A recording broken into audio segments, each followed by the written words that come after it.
Hey guys, welcome back. So this video is going to be about raid guide 9.2, aka for the upcoming raid Sepulture of the first one. Many of you have been requesting me, when is the guide coming out, how is Shaman looking like. Every single question is going to be answered on today's video.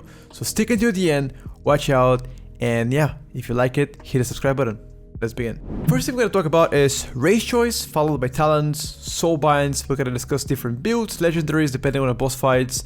At last, I'm going to show you my gameplay so you can kind of learn how I play, and some final thoughts what I think about Shaman, how is Shaman compared to the other ranged classes, where do we exactly rank, and some final thoughts, how is Shaman performing in raid, what we should be looking forward to, how do we rank up against other ranged classes or in general other DPS classes, and is it fun to play? Everything is going to be answered in this video. Now before we begin, I want to tell you something. Race choices have very little to do with your DPS. They're almost insignificant when it comes down to DPS difference. At most, it's like 50 to 100 DPS difference. Not a big deal. Honestly, if you're a casual player, even kind of a semi-hardcore player, you don't really care about this kind of stuff. But if you ask me, the best ratios are Dwarf for Alliance, regular Dwarf, and for Horde is going to be Torrent. The reason why is because both of those races give you a 2% extra critical strike damage. Not critical, not crit strike, critical strike damage. That means, for example, especially when you're building lava burst kind of builds, which means like your lava burst always crits, it does 2% extra damage. So in other words, let's say if you crit 10,000 with your lava burst, you're gonna gain 2% extra on that 10k, which if you do the math quickly, it's like 200, right? I think so. Talents.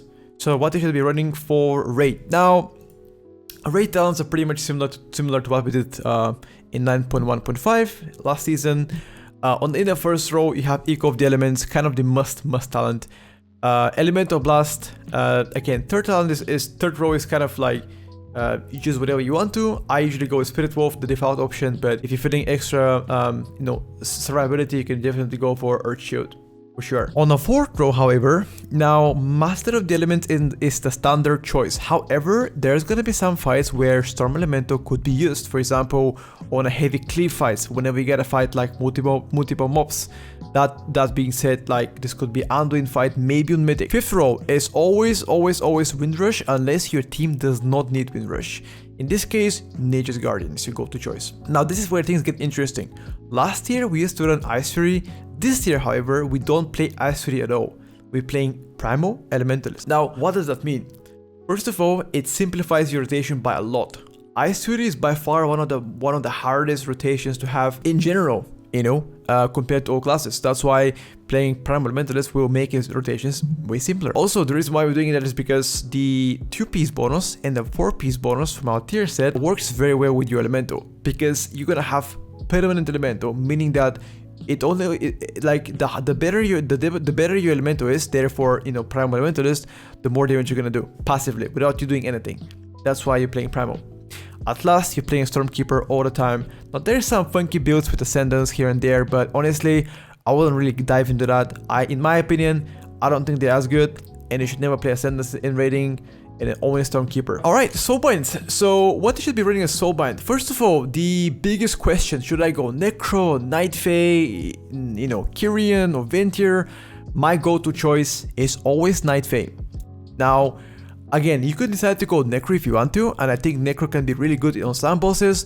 The default option is Night Fae, Dreamweaver, okay? Obviously, you play the triple potency build with like potency conduits being Cold Flame, then being Essential Extraction, which is very, very useful, by the way. At last, conduit is like whatever you want to. I myself usually go with Pyroclastic Shock. Some people go with High Voltage. It's really optional. It's like minor DPS increase. I'm gonna go with the Pyroclastic Shock. Defensive conduits, aka Endurance, doesn't really matter. Pick whatever you want. Myself, I usually go with like HP per second every time I take damage, which is the Anima Sphere, and Finesse conduits. Doesn't really matter, legit. So pick whatever if you like. It's relevant. Alright, so I would like to address there's only one build that is like outstanding, and that is the Windspeaker build. Now the Windspeaker build is gonna be by far the best for raid progression.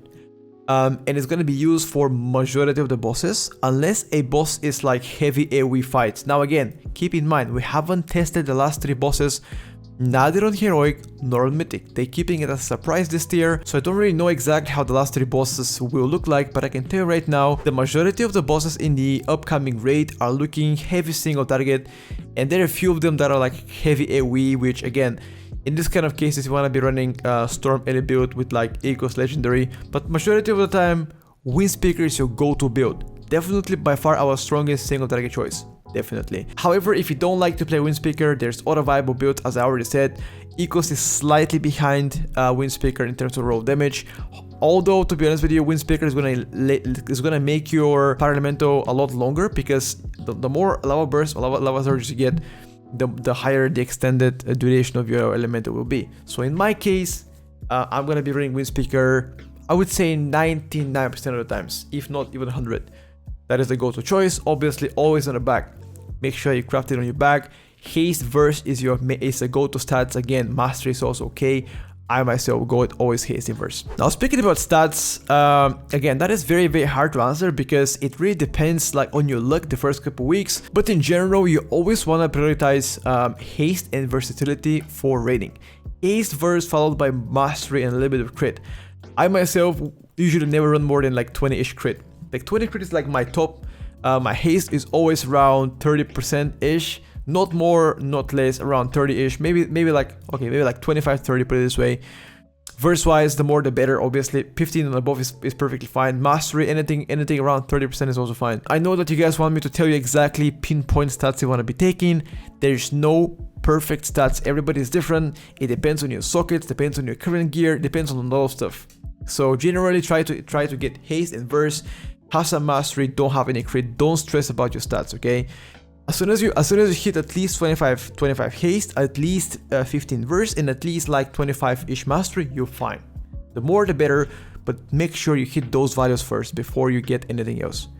Hit the haste, hit the verse, get some mastery, you're good to go. Alright guys, so welcome to the gameplay section of the video. Hope you guys, I know that you always like those kind of stuff, that's why I do it.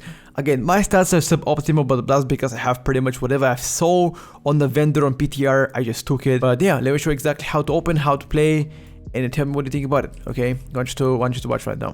The first thing you want to do is always precast Stormkeeper 5 seconds before you start the fight.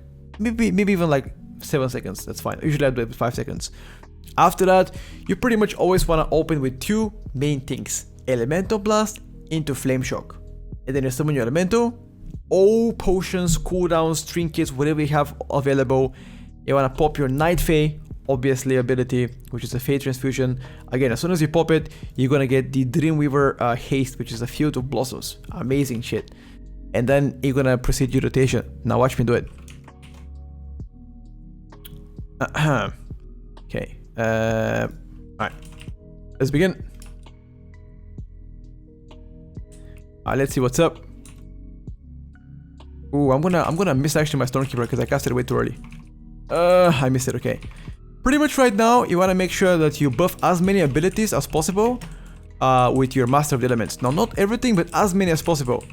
And always make sure that you empower your Earth Shocks. Remember, you're playing Windspeaker. That means the more Earth Shocks you cast, the more procs you're gonna get from Lava Burst. Which means the longer your Elemental is gonna stay, right? Look at that, Earth Shock, get a proc, cast the proc. Lava Burst, boom.